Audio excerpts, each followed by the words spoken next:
आज हम एक ऐसी किताब के मूल विचारों पर बात करने जा रहे हैं जिसने भारत में सेल्फ हेल्प की दुनिया को आप कह सकते हैं हमेशा के लिए बदल दिया। हम्म। शिव खेड़ा की जीत आपकी। हम्म। अब ये उन किताबों में से है जो लगभग हर छोटे बड़े शहर के बुक स्टॉल पर आपको मिली जाएगी। बिल्कुल, बहुत पॉपुलर है। तो आज की हमारी ये जो पड़ताल है, इसका मकसद सिर्फ ये दोहराना नहीं है कि इसमें क्या लिखा है, बल्कि ये समझना है कि दशकों बाद भी इसके सिद्धांत वो कितने प्रासंगिक हैं। सही बात है। और इसकी सबसे बड़ी सीख जो मुझे लगती है वो यही है कि कामयाबी किस्मत का खेल नहीं है। ये सही सोच और नजरिए को साधने की एक कला है। तो चलिए इसी कला की गहराइयों में उतरते हैं। बिल्कुल। और इस किताब की खास बात यही है कि ये सफलता को किसी लॉटरी टिकट की तरह नहीं देखती, बल्कि एक पौधे की तरह देखती है जिसे जिसे आपको सोच की जमीन पर उगाना पड़ता है। नींव हमारे दिमाग में रखी जाती है। तो आज की बातचीत में हम इसी दर्शन के मुख्य स्तंभों को एक एक करके परखेंगे और ये भी देखेंगे कि आज के दौर में इन विचारों को लेके क्या नई बहसें छिड़ी हैं। तो फिर शुरू करते हैं उस नींव के पत्थर से जिसके बारे में किताब सबसे पहले बात करती है, सोच की शक्ति। किताब का तर्क है कि हमारे अंदर लगातार दो भेड़िए लड़ते रहते हैं। हाँ, वो कहानी। एक सकारात्मक, दूसरा नकारात्मक। हाँ। और जीतता वही है जिसे हम ज्यादा खिलाते हैं। अब ये सुनने में तो एक अच्छी कहानी लगती है, पर इसका असल जिंदगी में क्या मतलब है? क्या ये सिर्फ अच्छा सोचो अच्छा होगा वाली बात है? ये एक बहुत जरूरी सवाल है, क्योंकि खेड़ा यहाँ सिर्फ अच्छा सोचने की बात नहीं कर रहे हैं, वो सही सोचने की बात कर रहे हैं। अच्छा। असल में ये दो भेड़िए हमारे आत्मविश्वास और आत्मसंदेह के बीच का एक अंदरूनी संघर्ष है। किताब का तर्क है कि दुनिया के मैदान में जंग जीतने से पहले इंसान को अपने मन के कुरुक्षेत्र में जीतना होता है। मन के कुरुक्षेत्र में? इसका मतलब है कि अपनी काबिलियत को लेकर जो हमारी अंदरूनी कमेंट्री चलती है ना, वो हमारे हर एक्शन की बुनियाद है। अगर हम मन में ही मान लें कि अरे इंटरव्यू तो बहुत मुश्किल होगा, मुझसे नहीं हो पाएगा, तो हम उस इंटरव्यू में कभी अपना 100% दे ही नहीं पाएंगे। हाँ, और इसी से जुड़ी एक लाइन है किताब में जो मुझे हमेशा सोचने पर मजबूर करती है। अगर आप खुद पर भरोसा नहीं करेंगे तो दुनिया भी आप पर भरोसा नहीं करेगी। बिल्कुल।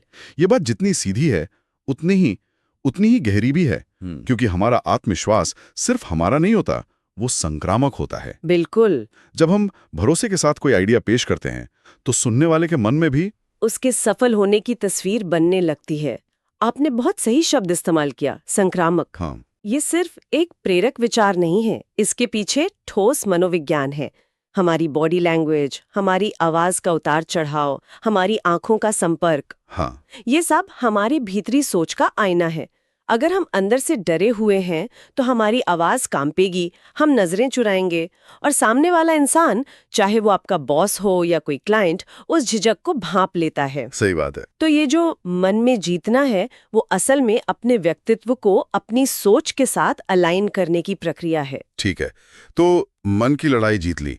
अब दुनिया को देखने के लिए सही चश्मा पहनना होगा, यानी सकारात्मक सोच। लेकिन यहीं पर एक खतरा है जिसके बारे में आजकल बहुत बात होती है, टॉक्सिक पॉजिटिविटी। बिल्कुल।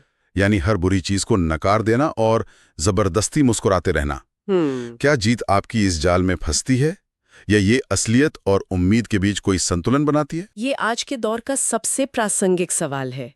देखिए, किताब पॉजिटिव थिंकिंग को जादू की छड़ी नहीं बताती। खेड़ा का नजरिया बहुत व्यवहारिक है। वो ये नहीं कहते कि समस्या है ही नहीं। अच्छा। वो कहते हैं कि समस्या को देखने का नजरिया बदलो। हाँ। जैसे एक नकारात्मक सोच वाला इंसान नौकरी जाने पर कहेगा सब खत्म हो गया, ये लाचारी है। जबकि किताब के अनुसार सकारात्मक सोच वाला कहेगा ये मुश्किल है, लेकिन शायद ये कुछ नया और बेहतर करने का मौका भी है। हाँ, ये एक मौका हो सकता है। ये उम्मीद और एक्शन का रास्ता खोलता है। तो ये समस्याओं को अनदेखा करना नहीं, बल्कि उनमें संभावनाएं खोजना है। मतलब ये अंधा आशावाद नहीं है, बल्कि एक सक्रिय आशावाद है। हाँ, सक्रिय आशावाद। और किताब की एक लाइन इस पूरी बात का सार है, समस्या नहीं, समस्या को देखने का नजरिया आपको हराता है। मतलब हालात तो सबके जीवन में मुश्किल आते हैं, लेकिन जो चीज सफल और असफल लोगों को अलग करती है वो है उन हालातों पर उनकी प्रतिक्रिया। बिल्कुल। मनोविज्ञान की दुनिया में इसे लोकस ऑफ कंट्रोल कहते हैं। Locus of control. हाँ, मतलब आप अपनी जिंदगी का रिमोट कंट्रोल किसके हाथ में मानते हैं, अपने या हालात के? जब कोई कहता है मेरी तो किस्मत ही खराब है, तो वो रिमोट कंट्रोल किस्मत को थमा देता है। खेड़ा की किताब असल में आपको वो रिमोट वापस थमाने की कोशिश कर रही है। वो कहती है कि हो सकता है बारिश को रोकना आपके हाथ में ना हो, पर छाता खोलना या भीगने का फैसला वो हमेशा आपका होता है।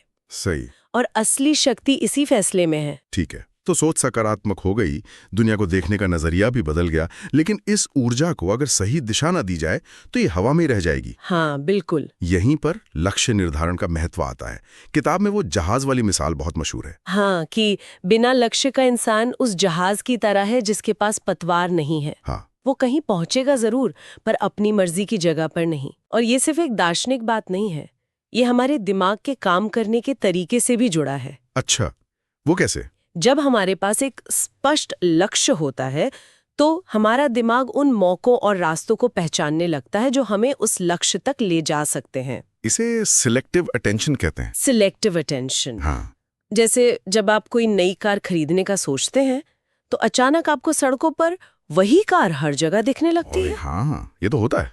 कारें तो पहले भी थी, पर अब आपका दिमाग उस जानकारी को फिल्टर करके आप तक पहुंचा रहा है।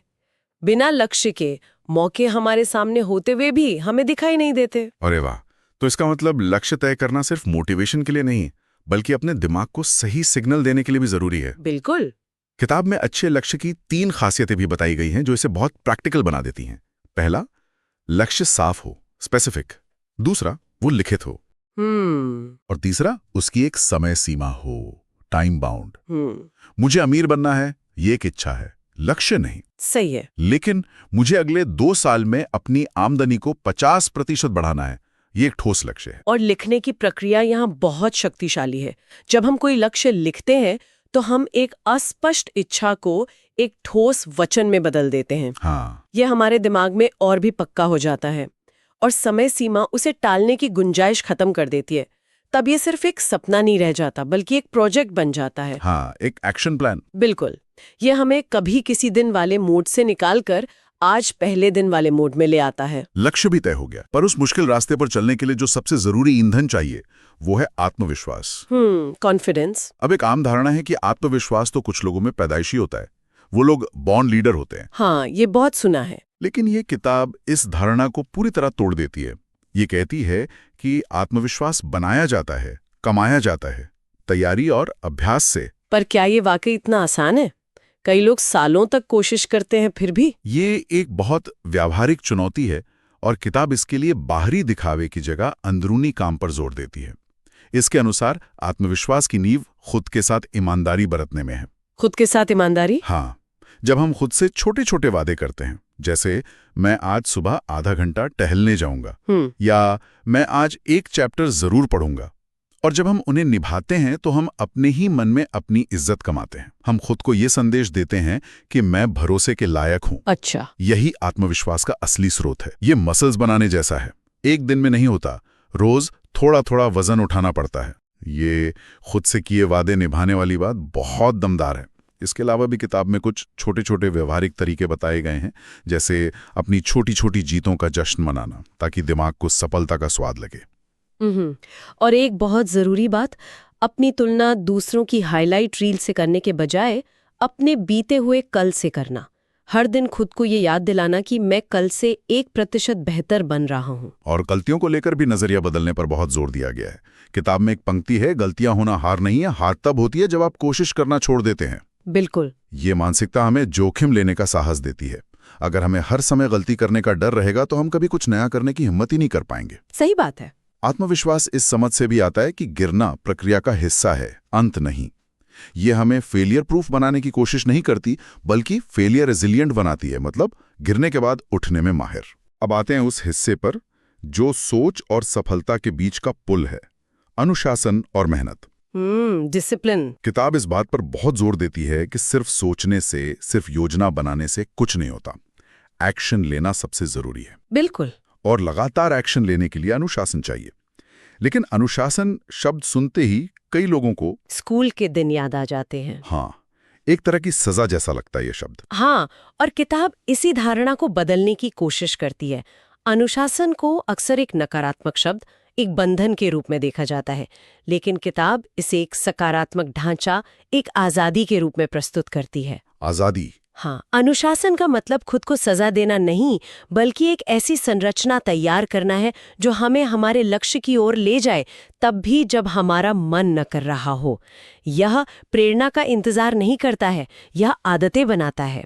प्रेरणा एक चिंगारी की तरह है जो कभी कभी चमकती है, जबकि अनुशासन वो इंजन है जो हर रोज गाड़ी को आगे बढ़ाता है। मुझे याद है जब मैंने सुबह 5 बजे उठने की कोशिश की थी, प्रेरणा तो 2 दिन चली। तीसरे दिन अलार्म बंद करके फिर सो गया। लेकिन जिस दिन मैंने बस अपने जूते बिस्तर के पास रखे और बिना सोचे उन्हें पहन लिया, उस दिन से आदत बननी शुरू हुई। अनुशासन शायद यही है, सोचने की जगह बस कर देना। बिल्कुल। किताब में भी सफल लोगों की कुछ आदतें बताई गई हैं, जैसे वे समय की कद्र करते हैं, बहाने नहीं बनाते और हर दिन खुद को थोड़ा थोड़ा बेहतर बनाते हैं। हाँ, और वो लाइन तो कमाल की है, अनुशासन वो पुल है जो लक्ष्य को सफलता से जोड़ता है। ये लाइन अनुशासन की भूमिका को पूरी तरह स्पष्ट कर देती है। इसके बिना दुनिया की सबसे अच्छी योजनाएं भी सिर्फ कागज पर रह जाती हैं। असल में अनुशासन ही वो चीज है जो हमारी इच्छा शक्ति को रोजमर्रा की हकीकत में बदलता है। ये हमारी सोच को हमारे कर्मों से जोड़ता है, और जब सोच और कर्म एक ही दिशा में होते हैं तो नतीजे मिलना तय है। और इस सफर में एक चीज का सामना करना तो लगभग तय है, असफलता। बिल्कुल। कोई भी बड़ा लक्ष्य बिना रुकावटों के पूरा नहीं होता। आखिर में किताब असफलता से निपटने का तरीका बताती है, जो शायद आज की तेज रफ्तार दुनिया में सबसे जरूरी सबक है। ये कहती है कि सफल और असफल लोगों में ज्ञान या प्रतिभा का उतना फर्क नहीं होता जितना हार के बाद उठ खड़े होने की क्षमता का होता है।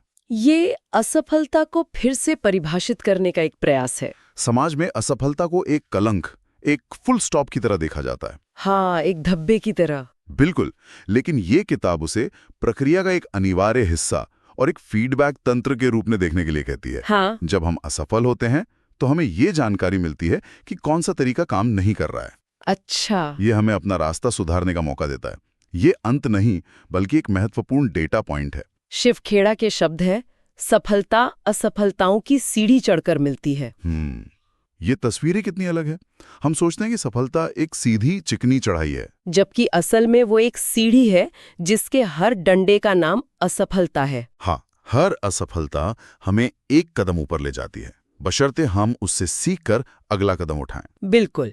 किताब ये भी कहती है कि अगर आज रास्ता मुश्किल लग रहा है तो इसका मतलब है कि आप सही रास्ते पर हैं, क्योंकि आसान रास्ते अक्सर कहीं नहीं ले जाते। बिल्कुल। ये मानसिकता हमें लचीलापन या रेजिलियंस देती है। इतिहास गवाह है, जितने भी बड़े आविष्कारक, उद्यमी या कलाकार हुए हैं, उनकी सफलता की कहानी उनकी असफलताओं की कहानी से कहीं ज्यादा लंबी और प्रेरणादायक होती है। जैसे थॉमस एडिसन। हाँ, थॉमस एडिसन ने बल्ब बनाने से पहले कहा था, मैं 1000 बार फेल नहीं हुआ, मैंने 1000 ऐसे तरीके खोजे जिनसे बल्ब नहीं बनाया जा सकता। क्या बात है। ये नजरिए का ही तो खेल है। तो असफलता को व्यक्तिगत हार मानने के बजाय उसे प्रयोग का एक हिस्सा मानना चाहिए। तो जीत आपकी के इन विचारों की इस गहरी पड़ताल से हमने समझा कि सफलता की चाबी हमारे अंदर ही है। ये बाहर की परिस्थितियों या किस्मत में नहीं, बल्कि हमारी सोच, हमारे नजरिए, हमारे लक्ष्यों और हमारे अनुशासन में छिपी है। ये किताब हमें बहुत ही सशक्त संदेश देती है कि हम अपनी जिंदगी के ड्राइवर हैं, सवारी नहीं। सही कहा। ये हमें पीड़ित की मानसिकता से निकालकर एक विजेता की मानसिकता में लाती है।